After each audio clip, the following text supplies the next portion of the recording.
Hello, everybody. Welcome to Time to Shine with Shay Anthony. I'm going to ask you all to take a moment to just share so that we can make sure that our guest has the best opportunity to share her heart with others.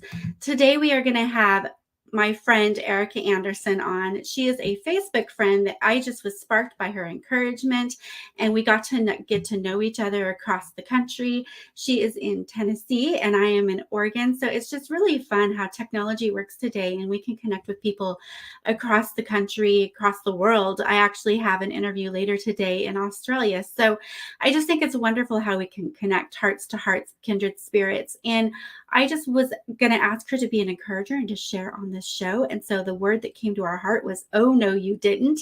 That is the topic today. We are going to be talking about, "Oh, no, you didn't." Erica had married her spouse after only knowing him for 2 months, and the journey that walked through, the wake-up call and the things that the Lord walked them through. So give our guest a warm welcome. Here's Erica Anderson. Hello, everyone. It is so nice to meet you. I'm Erica Anderson, and I messed up when I told Shay I got engaged after only knowing my husband for 2 months. We were married 2 months after being engaged. So can I just tell you, it was a whirlwind. For sure, the Lord has definitely blessed it, but there were times when, actually, at a year and a half, it was a time of I didn't know if we would make it or not. In my heart, my husband, I got to tell you about my sweet husband. He's the most amazing man. He sounds just like Josh Turner, the country music singer. I call him my Carhartt model. He's an avid hunter, and he's an amazing man. He really is, and he has shown me what true love is, unconditional love is, through our Father. But let me give you a little snippet real fast of what happened in a year and a half. We were married. And the things that really draw you to your husband or your spouse, they start driving you crazy. I mean, they start driving you crazy. And we were just in a place where I was resentful, he was resentful, and we did not have the communication we needed. And I'll never forget, I walked in and he was folding clothes, which here's the thing, if you need to know. I usually do, like, he helps, of course, around the house for sure, but like normally clothes, I usually fold the clothes. I just normally do. And he was folding clothes and he said, "Honey, why do you hate me?" And that really struck me. Why did I hate him? And I told him, I said, "Honey, you are so selfish." But I'm going to go ahead and give you a disclaimer here. He told me a lot of my stuff, and really I was the one that was so selfish and I was not respecting him. Mm-hmm. And he said, "Well, you know what? I will work on that." His mindset totally changed. My mindset totally changed. I had to go to work, and I had to learn how to respect him and what thoughts I was putting in. Was I focusing on the good that he was doing, or I was focusing on the little stuff that really didn't matter? The truth of the matter is that man, he has stood by me through everything. And he has just truly shown me growing in the Lord. So we both grew up in church. I went to a Christian school. I could tell you the plan of salvation at probably about 3 years old. I knew I was a church girl. Okay. My husband, he grew up in church. He got saved when he was 18. And we both were in church. And then the Lord, we had a lot of religion, but we didn't have relationships with the Lord in a deep level. So at a year and a half, he said, "I will work on that." He started studying the word, praying more. I started digging into the word and praying, and Lord changed my heart. He was doing the same, but I'm going to tell you, I was not the saint in the relationship by any means. There's a book called For What a Woman, or for Every Woman, I think it's called. Anyway, it's a book, and it talks about how, as a woman, what we need to know how a man's thinking. What I was saying was so not respectful to him. So we changed. I mean, like, we started studying together. We started praying together, praying over each other, and being honest. And here's our thing, is our communication was not good. Mhm. He was a stuffer, and I just wanted to fight it out right then. Yeah. He was so wise. He was like, I need a break right now. Yeah. Just give me a few minutes because I don't want to say something I regret. And I'm like, no, it's time. Like, let's get it done. And That's something my husband and I struggled with forever is I felt trapped when he wanted to fix it. yeah, And I really needed, and I told him one day, I finally looked at him and said, you need me to process because what comes out of my mouth, if I don't, is destructive. It's not healthy. It's not going to be producing. I mean, you need to let me walk away and get this. Let the Lord get a hold of my heart because he doesn't have it right now. yes. And, we were talking about just even the love. Love is patient. Love is kind. Love is everlasting. It does not boast. I mean, I was just going over the scripture with one of the messages yesterday, and I'm laughing because I'm like, oh, yeah, that was me. I wasn't patient. Oh, yeah. Kindness wasn't my thing when we got married at first, like Oh, seriously. yeah, for sure. We had to learn how to fight fair. Yes. And what that is, he started telling me when things were bothering him, things that I didn't know that bothered him that I was doing. And I started being honest. And now we have kind of like a joke in our house. He'll like, if I'm not, telling him everything I'm thinking, I just get so distracted and I'm telling him. And he goes, remember, communication is key. And I'm like, you are so right. Because you have to get deep. And what I mean by that is women, I'm just speaking from my own personal experience, Shay, I don't know if you agree with this, but I have been so prideful and not vulnerable with him of Oh, my yes. insecurities of, hey, I'm really struggling in this area.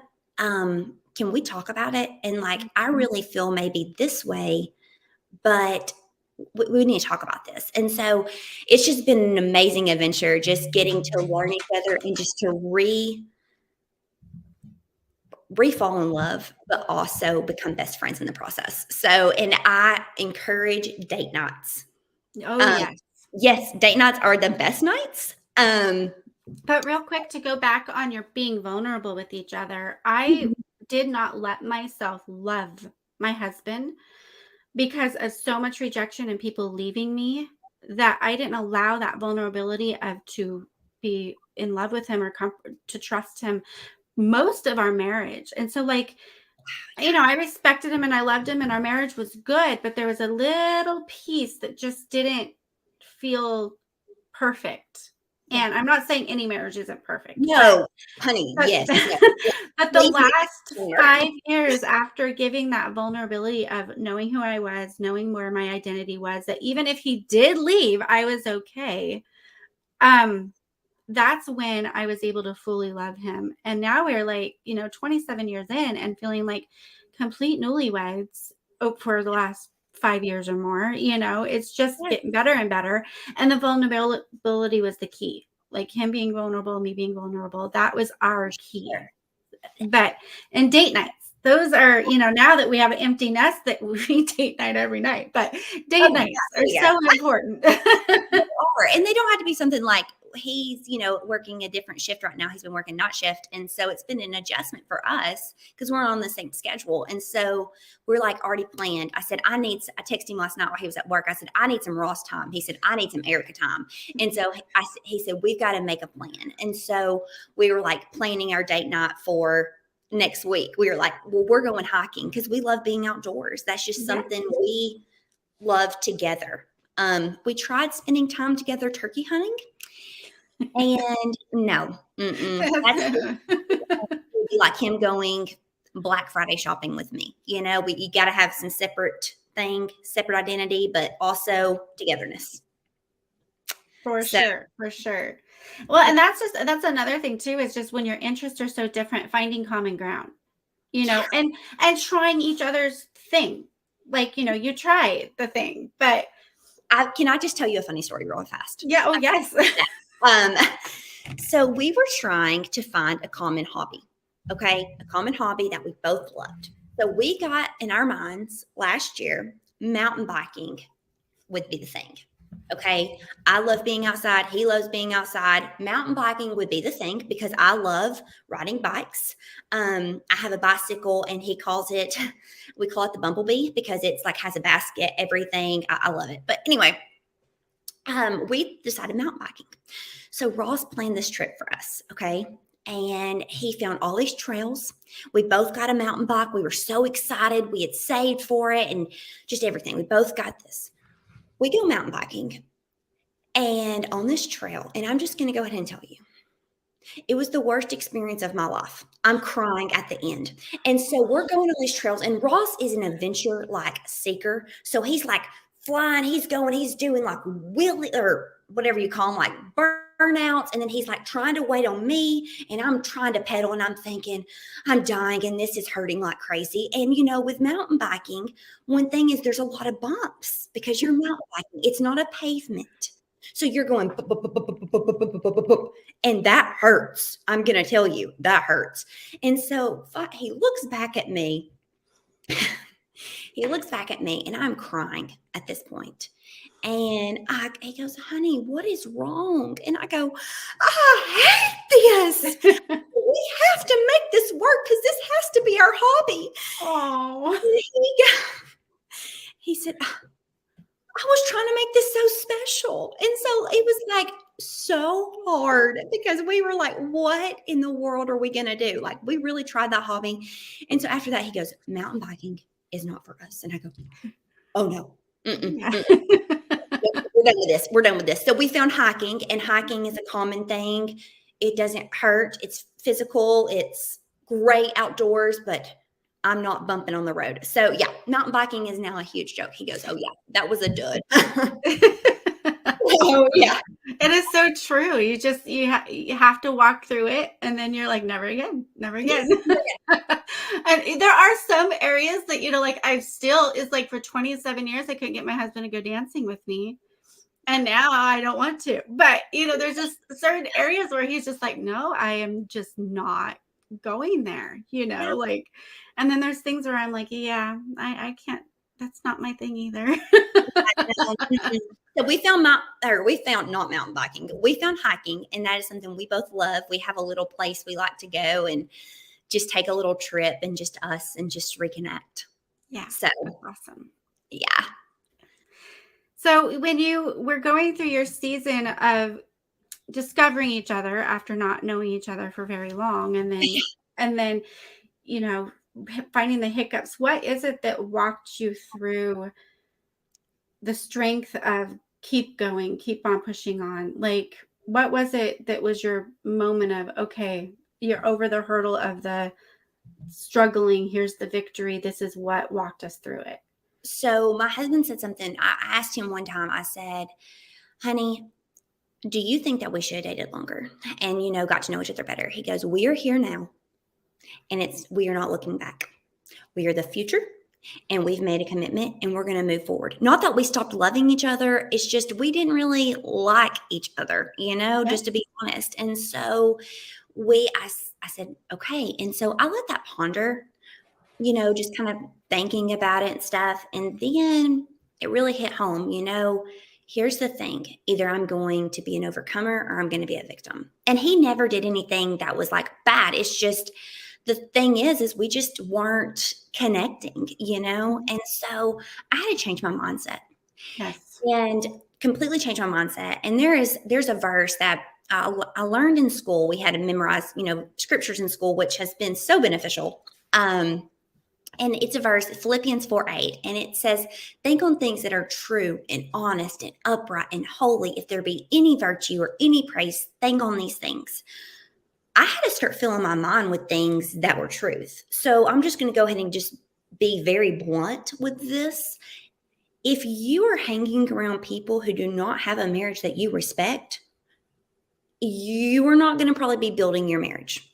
You need to get in a community where you're built up. That's actually what drove me. One of the driving factors that drove me to my business was the community part of it, of the people that led me. But I had to change my mindset and think on things that are truth. And the truth is Ross Anderson is good to me. He loves me. He provides for us. He is not ill-willed. And we're different personalities. He's a man of very few words. But when he speaks, it's wisdom. And that is so, he's teaching me, because I can be a lot of words, and not much wisdom in it. So it has just been an amazing, just changing my mindset. And I started listening to, totally suggest audiobooks. Your car can be a school bus. My car is a school bus. That's what I call it. Because I'm constantly having either a podcast going, which I love this, an audiobook going, something that is going to fill my mind with good. Because here's the reality of it. We all see the bad. We all see, we're surrounded by it. So fill it with good things, started filling my mind with authors that I trusted that, I would listen to them. I mean, I was listening to them while I was in the shower. I was doing dishes, and sometimes, of course, we all love to watch TV. I mean, who doesn't?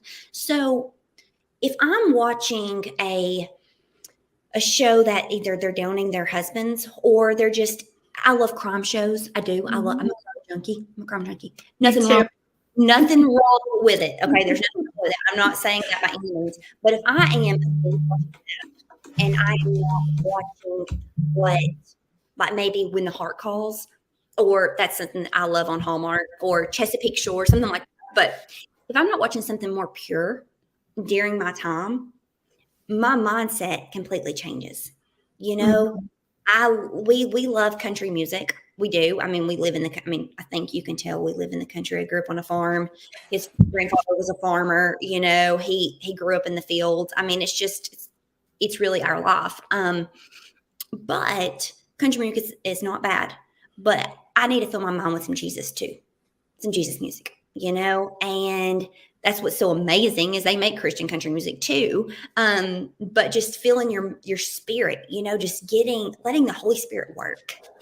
What I love is when you're talking about what you put into your mind, there's a scripture that says, out of the heart, the mouth will speak. Yes. And, it's so funny how scripture will line up with science, because even science can prove today that when you speak words, your brain receives it, and it's life-giving when you speak positive words. And if you have all negativity, or even, I love the crime shows, but they're high tension, they're driven, and if that's all you're putting in there, that's what's going to come out. So I love that you putting in, reading the scriptures, putting in the worship music is huge for me. I can literally start feeling yuck and not know why. Yes. And realize, the atmosphere hasn't really fit for worship music lately, so I haven't had it on. And that's my thing. A lot of people are intercessors and they pray. A lot of people are teachers. And for me, my heart connection is when I worship. So totally makes sense. And when you talk about opposites, my husband and I, we are both only children. And so he had the mother that was at home all the time, and I had the mother that worked all the time. I'm introverted, he's extroverted. So we really had to learn to respect each other's personality. Love on each other's personality, and the things that you don't like at times are very much the thing that makes the person. Yes. Because he had the mom at home. I didn't know I was going to get ill. I didn't know the journeys that I was going to walk through, but he learned as a husband that tender care of taking care of, and it's what I needed in those seasons. And I did have to work through that. There was a time when he was doing dishes, and that was my job. Like, that was the one thing I could do. And that was one of our biggest fights, was over him doing the dishes. And it was like the Lord just spoke to me. Are you really coming after him? Something I placed in him, that I taught him, that I trained him to do. Yeah. That is his position, is to care for you. That is amazing. For one thing, I want to brag on God for just a second with you here. You're an introvert and you're doing this. I mean, whenever but I will recharge after. You're in your calling when it's something that's totally off. Like, whenever I started my my social retail business, you have to know something. I am dyslexic, for one thing. And spelling has been a struggle for me. Like, my whole life, just, getting numbers and letters confused. And I tell Ross all the time, I'm like, you're the best speller I've ever known. So I might be like writing a blog post, and he's like, hey, I'm like, honey, how do I spell this? And he's like, okay, here's how you spell it. And so it's been amazing. But, that was something I know it has to be through the power of the Lord. It can't be through me, you know? Right. And so that's just so amazing.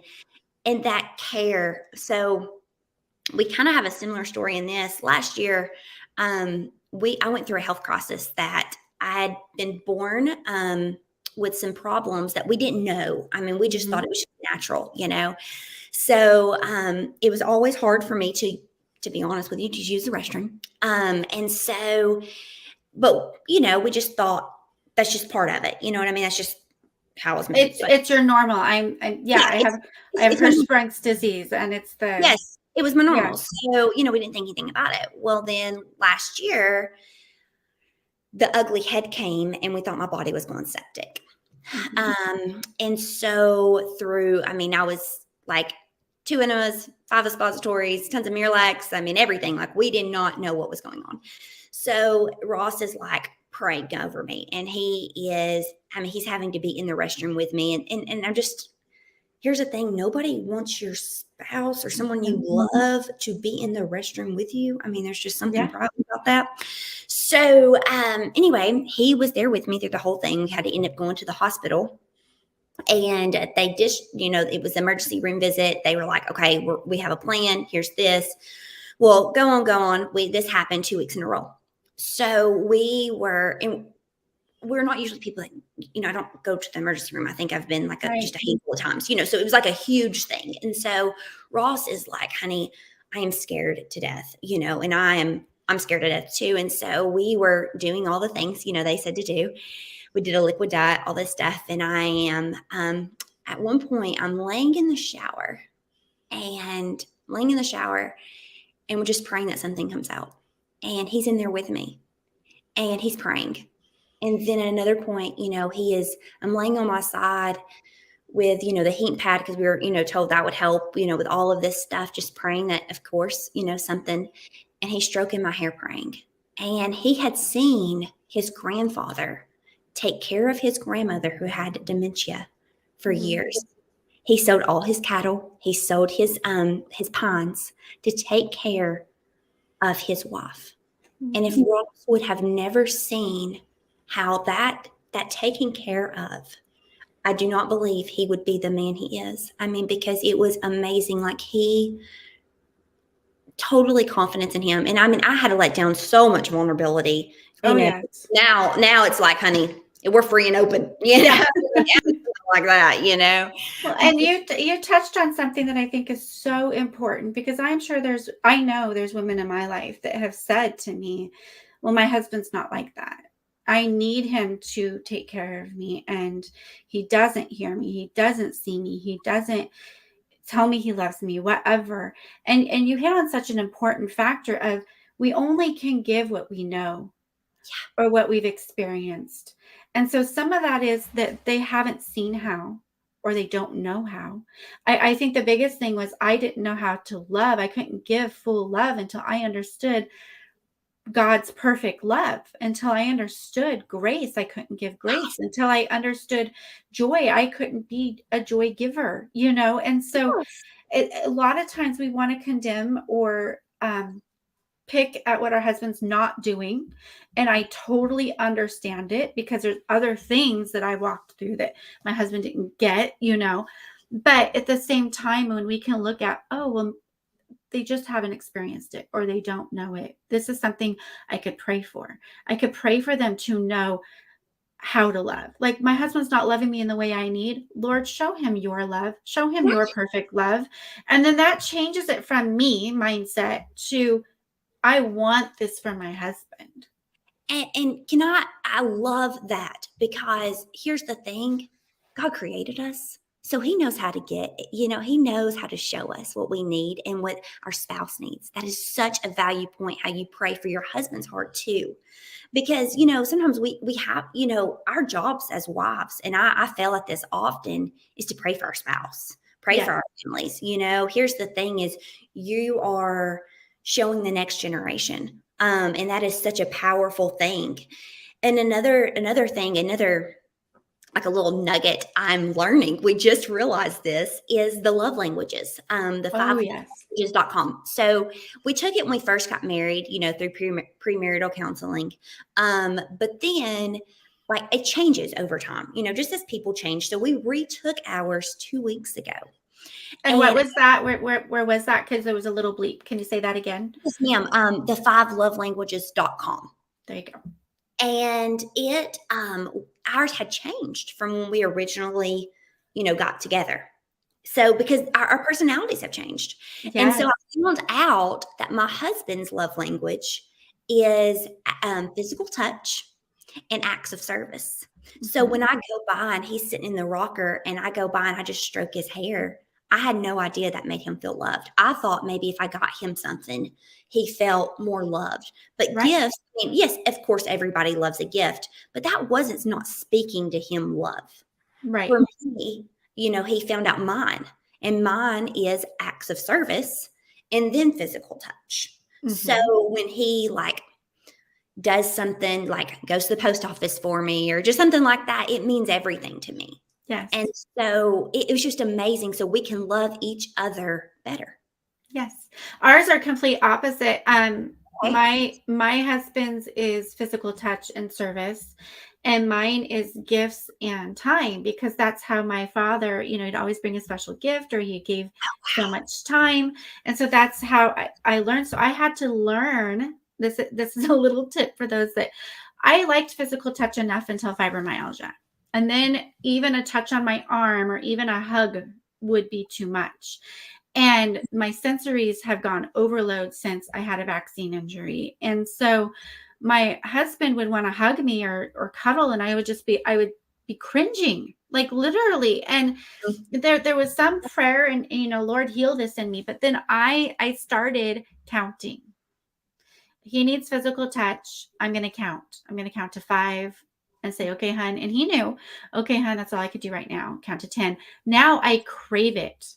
So we Yes. can reteach ourselves love language, because my Yes. love language was gifts and time. And now I want the touch, the cuddles, the just hanging, on the couch close to each other. And before I would run from that. So we can totally take the time to learn our spouse and put energy and effort into their love language. It retrains ourselves.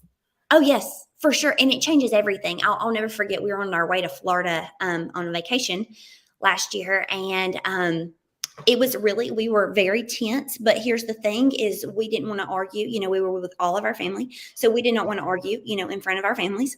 And so it's very tense. Now, here's the thing. When somebody's arguing, you usually can tell, just to be honest, everybody can really tell. But, All over the face. anybody says anything, it's like, nope. So I remember we were sitting at IHOP on the way there, and I was very angry with Ross, and I do not remember why. And he was very angry with me, and I don't remember why.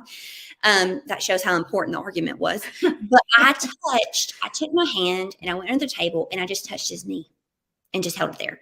And here's the thing. I did not want to be touching his knee because I was so mad at him. I was spitting nails mad.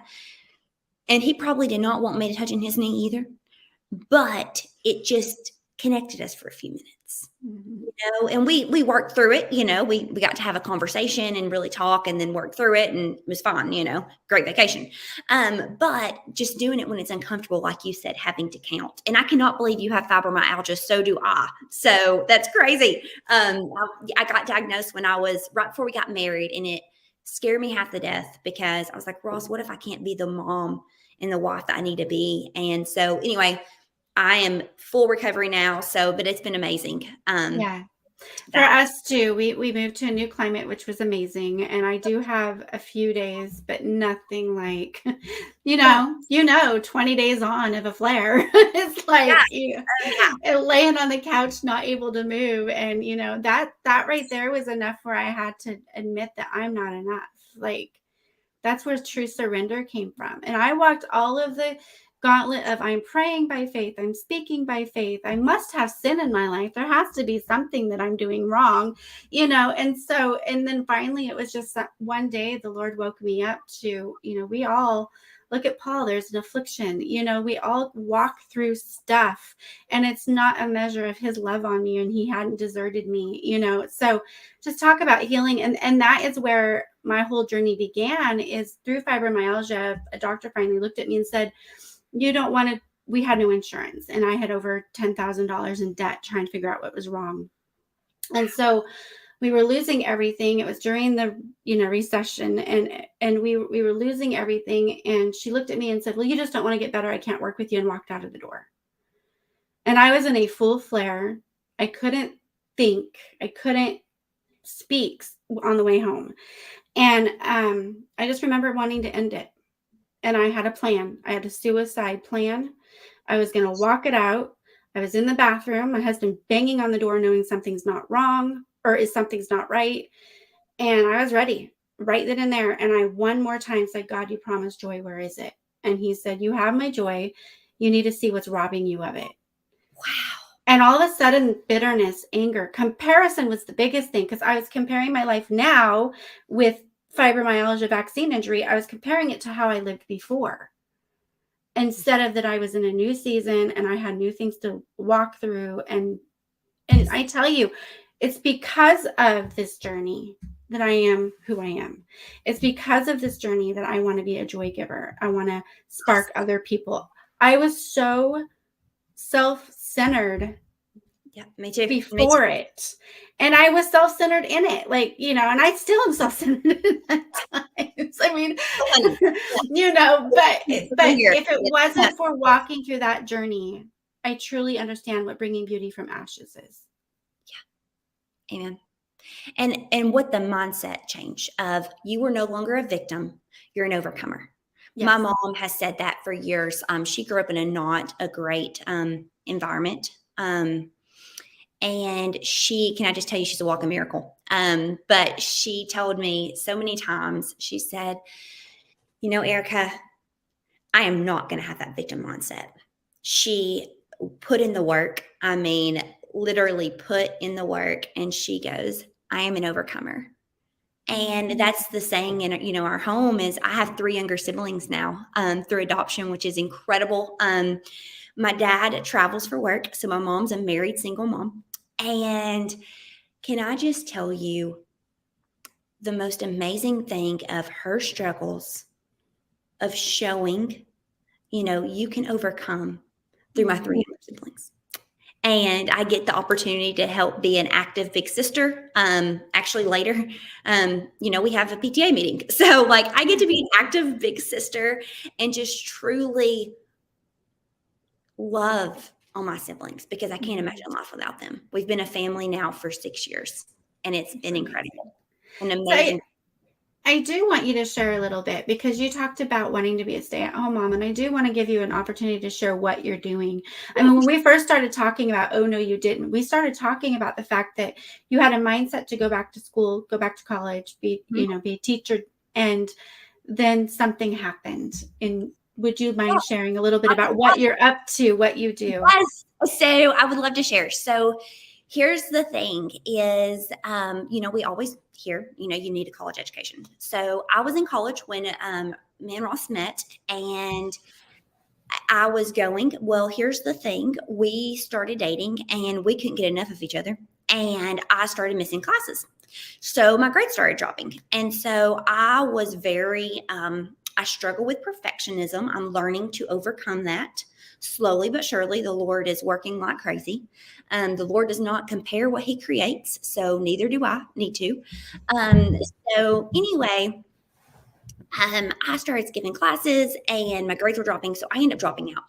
Ross already had a really good job and would support our family, but I needed to make an income as well. And my mom was fortunate enough to get to be a stay-at-home mom with me. And I just saw the benefits of getting to do that nurturing and getting to be active in the schools. And just my house was the hangout house, because my friend, my mom was able to stay home. So she would do carpool, everything. So I just saw the benefits of that. And I knew I wanted that for sure. But the only way I could think about that would be getting an accounting job that I could work from home, something like that. Healthcare never really interested me. So I thought accounting is the way to go.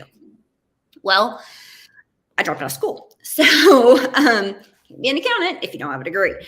So I was going to go back to school. That was the plan, going back to school, because, everybody says you have to have this degree. And I felt like a failure, honestly. I mean, I dropped out of school. Right. So, I mean, somebody who is a very high achiever, that it was awful. So I was going to go back to school. But then I had a friend who I really admired, and she was a truth seeker. And she's actually someone who, this is what got me. She's actually someone who told me, one day I was sharing with her about just the struggle in my marriage. And she said, Erica, you are not respecting your husband. And she told me about her, her struggles with her and her husband when they, first got married and everything. So it really helped, and I knew I could trust her. She was a truth seeker. And so I joined a company, and it was awful. Okay. It was a traditional MLM, and I did all the things they said to do, the house parties, the inventory, everything. I did it all. And it was not for me. I'm just going to go ahead and tell you. I was horrible. I was a buyer, not a seller. I could get customers, but building a team was awful. I felt like the struggle, and I just couldn't be myself, and I just, So it was just not good. But I was like, this has to be the way. I've got to make something work where I can be a stay-at-home mom whenever we have kids, because right now we don't have kids. But like I said, I am a very active big sister. So I see my siblings almost daily. I get to be pretty much half mom now, if you get what I mean, but a sister, So anyway, so I needed that flexible schedule for sure, so I started working at the kids' school as a interventionist, and it was great. I loved the kids. I subbed, because I love the kids, but it was taking away from my home life, from my marriage and stuff. And when Ross was off, we wanted to be able to travel. We love to travel. So anyway, I found with the lady that I trust and admire so much. She told me, she goes, Erica, she called me, she goes, Erica, honey, I know your last business flopped. I'm asking you to try some products. So I tried it. It was liquid collagen, and I fell in love. I'm just going to go ahead and tell you, it helped for me, it helped my fibromyalgia like crazy. And it helped, my hair started growing, but I lost some stubborn fat that I'd been dying to lose. So I was like, okay, these products work. I like it. I looked at the business plan. I was like, whoa, the business plan is totally different. The compensation plan, like, that is huge. Like, I don't have to have anybody on my team, and I can make incredible income. Okay, let's look at this. So, and you don't have to have inventory. So I started looking at all these different things. And so I gave it a go. And I had a shifting point at about a year. I did pretty well for about a year. And then that shifting point was, you know what? You can tell your kids all day long, follow your dreams. You can do anything you set your mind to. But if you don't put into action what you're saying, what are you showing them? I tell my siblings all the time, honey, you can do anything you set your mind to. Anything you set your mind to. And so I had to prove that through my life. So I entered the social media world. Can I just tell you, I never had entered the social media world before. I was not a normal teenager that was constantly on their phone with social media. It just wasn't our thing. Yeah. Cable wasn't even a thing in our house. I mean, like I said, country living. Yes. So, I was like, oh gosh, I don't know about this. I'm not any good. I don't have any followers. So, we have systems in place and help, and it was just the community. But what the community meant to me was it started building our marriage, because some of these women, I'm not saying every person, but the people that I looked up to, my mentors, people I worked with, they honored, respected their spouse, and they loved their families. Mm-hmm. And they valued their family time. And that's what was so impactful to me. So I'm so sorry. On the beach again, man, we get to really have some great times on the beach. So we were on the beach one day, and I said, Ross, I feel like this person in our life does not approve of what I do. because it's not a traditional job. Yeah. And he said, honey, he looked at me, and Ross is a straight shooter. He is so amazing in that. He said, honey, have they ever said that? I go, no. He goes, I think that's your thing, not theirs. Mm. And I go, whoa, you know what? That hurt, that stung, but I was right. That was right, because I was in my own mind. Yes. I had failed before. So I was in my mind of, I'm going to fail again. And that's not the truth. You know, the Lord has blessed so tremendously that we've been able to give, you know, and just, you know, experience life, redo our kitchen, you know, and just take the pressure off my husband. And whenever we do have kids, I'll be able to be a stay-at-home mom, you know, and now I get to have that flexible schedule with the kids, you know, like PTA meeting tomorrow night, STEM night, you know, at the kids' school, you know, just different things. I get to be part of their life, you know, I get to just truly be that influence. I get to volunteer and stuff like that. And that's what means everything to me. That's amazing. And you said something that really struck me is, you know, when he asked you if it's something in your own head. One of my guests had said that her mom always asks her, are you making up a story? And that has hit me this week. You know, there's things that God called me to pray for somebody, and I did pray for them, but then I had this big old thing going on of why I might have been praying.